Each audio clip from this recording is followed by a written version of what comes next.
દાદીમાના બીમારી દૂર કરવાના ઘરેલું નુસ્ખા 1. જો તમને દાંતમાં દુખાવો થતો હોય તો લવિંગને દાંતની નીચે દબાવો, આનાથી દુખાવામાં રાહત મળે છે. 2. જો તમને પેટ ફૂલવાની સમસ્યા હોય તો દરરોજ સવારે નાસ્તા પછી એક એલચી ખાઓ. 3. બદામના તેલથી માથાની માલિશ કરવાથી મગજ મજબૂત થાય છે. 4. દ્રાક્ષનો રસ પીવાથી થાક દૂર થાય છે, શરીરમાં શક્તિ અને ઉર્જાનો સંચાર થાય છે અને મન પ્રસન્ન થાય છે. 5. જો તમારે ચહેરા પરના ડાઘ દૂર કરવા હોય તો થોડા ચણાના લોટમાં 2 ચમચી લીંબુનો રસ અને થોડી મલાઈ નાખીને સારી રીતે મિક્સ કરો. તેને 20 થી 30 મિનિટ સુધી ચહેરા પર લગાવો અને ધોઈ લો. આમ કરવાથી ચહેરા પરના ફ્રીકલ અદૃશ્ય થઈ જાય છે, ચહેરા પર ગ્લો દેખાય છે અને ત્વચાની શુષ્કતા દૂર થઈ જાય છે. 6.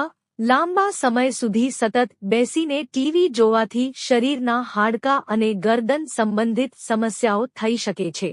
7. જે મહિલાઓ રસોડામાં લાંબા સમય સુધી ઊભા રહીને કામ કરે છે, તેમના પગ નબળા પડી જાય છે અને તેમને કમરનો દુખાવો થાય છે.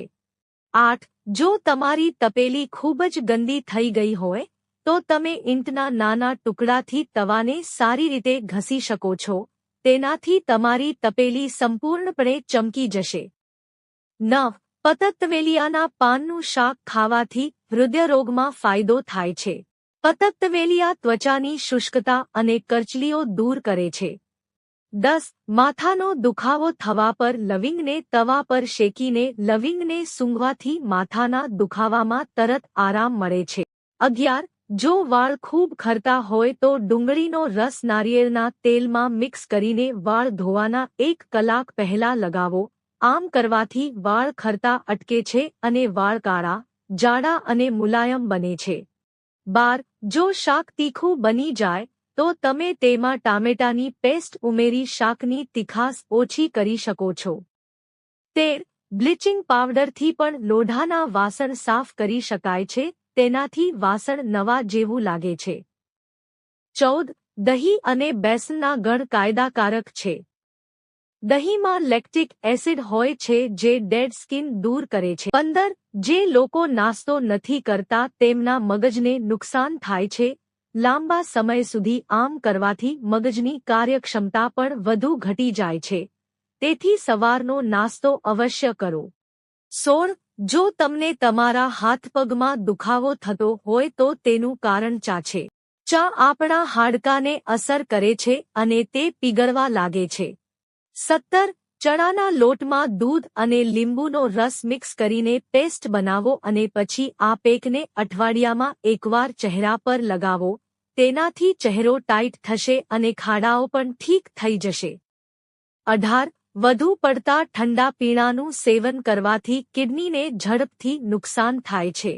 19. મનુષ્યમાં વૃદ્ધાવસ્થા વધુ પડતી ખાટી વસ્તુઓ ખાવાથી આવે છે. 20. વાસી દહીં ખાવાથી યાદશક્તિ વધે છે. 21. વાળની લંબાઈ વધારવા માટે નારિયેળના તેલમાં આમળાનો પાવડર ભેળવીને વાળના મૂળમાં માલિશ કરવાથી વાળની લંબાઈ બમણી ઝડપથી વધે છે. 22. તડકામાં બેસીને શેરડી ખાવાથી શરીરમાં શક્તિ આવે છે.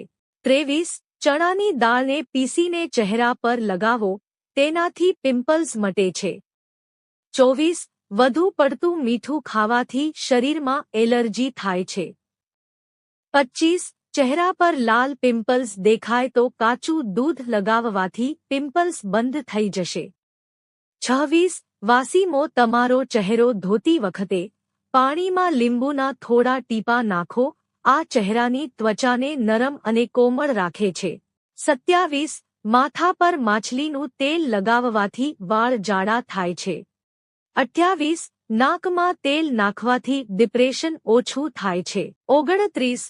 જો તમે તમારા ચહેરાને હંમેશા સ્વચ્છ રાખવા માંગતા હોવ તો ભાત ખાતા પહેલા 1 ગ્લાસ પાણી પીવો.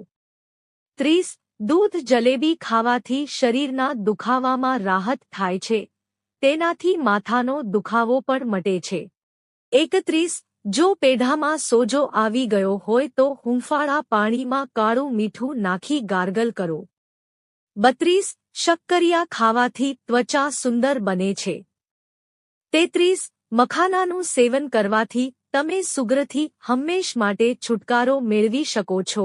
તેનું સેવન કરવાથી શરીરમાં ઇન્સ્યુલિન બનવા લાગે છે અને ખાંડની માત્રા ઓછી થાય છે અને પછી ધીમે ધીમે તમને ડાયાબિટીસથી રાહત મળે છે. 34. જો તમારા ચહેરા પર કરચલીઓ હોય તો મૂળાનો રસ લગાવો, તેનાથી કરચલીઓ દૂર થશે. 35. જો તમારા ચહેરા પર શુષ્કતા હોય તો દહીં લગાવો, તેનાથી શુષ્કતા દૂર થશે. 36. જો તમને કબજિયાતની સમસ્યા હોય તો રોજ એક જામફળ ખાઓ, તેનાથી કબજિયાતની સમસ્યામાં રાહત મળશે. 37. વધુ પડતો મસાલેદાર ખોરાક ખાવાથી પેટમાં બળતરા થાય છે. 38. સંતરાનો રસ પીવાથી પાચનક્રિયા સુધરે છે. વિટામિન સી ભરપૂર માત્રામાં હોવાને કારણે તે શરદી અને ઉધરસમાં ફાયદાકારક છે અને ત્વચાને કોમળ પણ બનાવે છે. 39. રોજ એક ચમચી મેથીના દાણાનું સેવન કરવાથી સાંધાના દુખાવામાં આરામ મળે છે. 40. ખોરાક ખાધા પછી તરત જ સ્નાન કરવું સ્વાસ્થ્ય માટે ખૂબ જ નુકસાનકારક છે. 41. ચા પીધા પછી તરત જ પાણી ન પીવું જોઈએ. 42. જામફળમાં ઓછી કેલરી હોય છે. તેમાં પૂરતા પ્રમાણમાં ફાઇબર હોય છે. જામફળ ખાવાથી ભૂખ ઓછી લાગે છે. તે મેટાબોલિઝમ એટલે કે ચયાપચયને પણ વેગ આપે છે. આ ફળ ખાવાથી વજન ઓછું કરવામાં મદદ મળે છે. 43. પાણી પીતી વખતે લીંબુ ચાટવાથી ધીમે ધીમે પેટનું પેટ ઓછું થશે. 44. ભાત ખાધા પછી તરત જ પાણી ન પીવો, તેનાથી તમારું પેટ ફૂલી શકે છે. 45. મુલતાની માટી માથા પર લગાવવાથી વાળ મુલાયમ અને સુંદર રહે છે. 46. જો તમને શ્વાસની દુર્ગંધ આવતી હોય તો બ્લેકબેરી ખાઓ. 47. ઘઉંના લોટ કે ઘઉંના ઈયળ કે ધનેડા ન લાગે તે માટે ફુદીનાનો ઉપયોગ પણ કરી શકો છો. ઘઉંના ડબ્બામાં ફુદીનાના પાનને સૂકવીને રાખી દેવાથી પણ અનાજમાં ધનેડા પડતા નથી. 48. જો તમારે મોઢાના ચાંદાથી છુટકારો મેળવવો હોય તો કાચા દૂધથી ગાર્ગલ કરો. 49. જે વ્યક્તિ અખરોટ ખાય છે તેને શ્વાસ લેવામાં તકલીફ થતી નથી. 50. જે લોકો મેદસ્વી હોય અને પગમાં તાણ થતી હોય તેમણે ચોખા બિલકુલ ન ખાવા જોઈએ. મિત્રો, જો તમને વિડિયો પસંદ આવ્યો હોય તો વિડિયોને લાઇક કરો અને ચેનલને સબસ્ક્રાઇબ કરો. વિડિયો જોવા બદલ આપ સૌનો આભાર.